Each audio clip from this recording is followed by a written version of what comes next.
காலைதோறும் கர்த்தருடைய வார்த்தையை கேட்க வந்த உங்களை ஆண்டவராக இயேசு கிறிஸ்துவின் இனிய இன்ப நாமத்தினாலே வாழ்த்தி வரவேற்கின்றேன். உங்களை ஆசீர்வதிக்கின்றேன். இன்றைக்குரிய தியானம் யோவான் எழுதின சுவிசேஷம் 14ஆம் அதிகாரம் 6வது வசனம். அவர் சொன்னார், நானே வழியும் சத்தியமும் ஜீவனுமாய் இருக்கிறேன் என்று சொன்னார். தேவ வசனத்துக்குள் சத்தியம் பொதிந்து வைக்கப்பட்டுள்ளது. சத்தியம் என்பது என்ன? தேவன் தான் சத்தியம். தேவன் தம்மை வசனத்திற்குள் பொதித்து வேதத்தை நமக்கு தந்துள்ளார். ஆதியிலே வசனம் இருந்தது, அந்த வசனம் தேவனாய் இருந்தது என்று யோவான் எழுதுகின்றான்.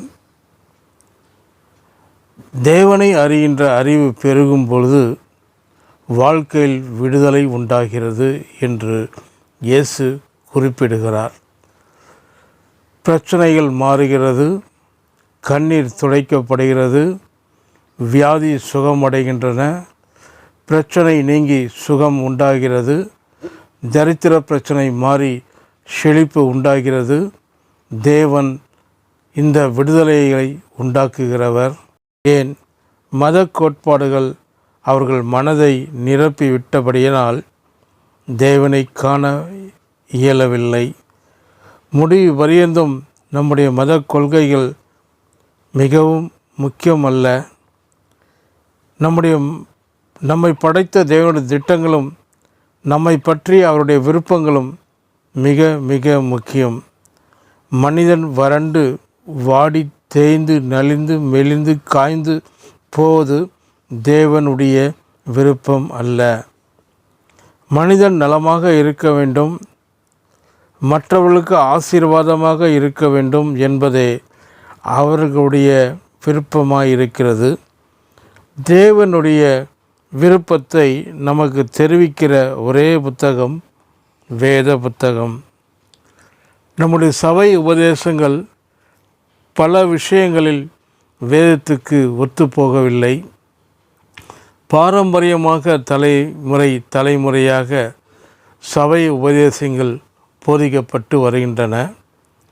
பல சபைகளுடைய உபதேசங்கள் செழிப்புக்கு மாறாகவே இருக்கின்றது.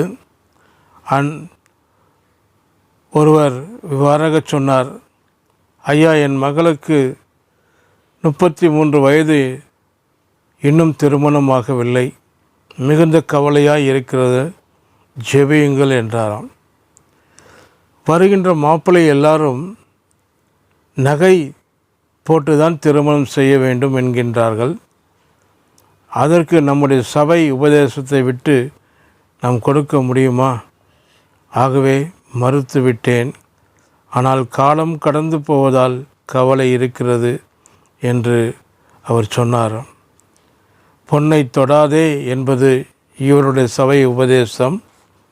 ஆனால் வேதம் நம்மை படைத்த தேவன் பொன்னினால் ஆன கச்சையை கட்டி கொண்டிருக்கிறார் என்று சொல்லுகின்றது. தானியேல் 10ஆம் அதிகாரம் 5வது வசனம். என் கண்களை ஏறெடுக்கையில் சணல் வஸ்திரம் தரித்து தமது அறையில் ஊப்பாசியின் தங்கக் கச்சையை கட்டி கொண்டிருக்கிற ஒரு புருஷனை கண்டேன் என்றான். பழைய ஏற்பாட்டு பரிசுத்தவான் தானியேல் தேவனுடைய தோற்றத்தை தெளிவாக விவரிக்கின்றான். தேவன் தங்க கச்சையை கட்டி கொண்டு, உங்கள் மகள் ஒரு சின்ன செயின் போட்டதற்கு அவளை நரகத்திற்கு அனுப்பிவிடுவாரா? தேவன் அன்பாகவே இருக்கிறார். ஆனால் நீங்கள் போகின்ற சபை உங்களை தேவ அறிவுக்கு நேராக நடத்தவில்லை, அது அறிவினத்திற்குள் நடத்திவிட்டது. 10 ஆண்டுகளுக்கு முன் மகளுக்கு திருமணம் முடிந்து பேரப்பிள்ளைகளை பார்த்திருக்க வேண்டும். ஆனால் சபை உபதேசங்கள் எப்படி குடும்ப வாழ்க்கையை கெடுக்கின்றது என்பதை பார்ப்போம். வேதனையாக இருக்கிறது. பழைய ஏற்பாடு ஒரு வேளை நீங்கள் சொல்லலாம், புதிய ஏற்பாட்டில் உயிர்த்தெழுந்த இயேசுவின் தோற்றத்தை யோவான் கண்டார். கர்த்தர் தாமே இந்த வார்த்தைகளை ஆசீர்வதிப்பாராக. ஆமென்.